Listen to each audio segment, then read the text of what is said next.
There's no feeling more intense than starting over. If you deleted your homework the day before it was due, as I have, or if you left your wallet at home and you have to go back after spending an hour in the commute. If you won some money at the casino and then put all your winnings on red but it came up black.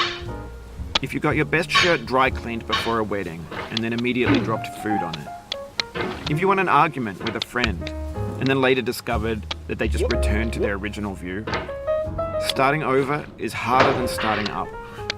If you're not ready for that, like if you've already had a bad day, then what you're about to go through might be too much. Feel free to go away and come back. I'll be here. Alright, thanks for coming with me on this trip. I'll understand if you have to take a break at any point. Just find a safe place to stop and quit the game. And don't worry, I'll save your progress, always, even your mistakes. This game is a homage to a free game that came out in 2002, titled Sexy Hiking. The author of that game was Jazuo, a mysterious Czech designer who was known at the time as the father of B games. And B games are rough assemblages of found objects. Designers slap them together very quickly and freely, and they're often too rough and unfriendly to gain much of a following. They're built more for the joy of building them than as polished products. In a certain way, Sexy Hiking is the perfect embodiment of a B game.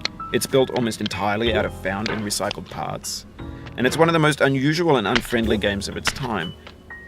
In it, your task is simply to drag yourself up a mountain with a hammer. And that act of climbing, in the digital world or in real life, has certain essential properties that give the game its flavor. No amount of forward progress is guaranteed. Some cliffs are too sheer or too slippery. And the player is constantly, unremittingly in danger of falling and losing everything.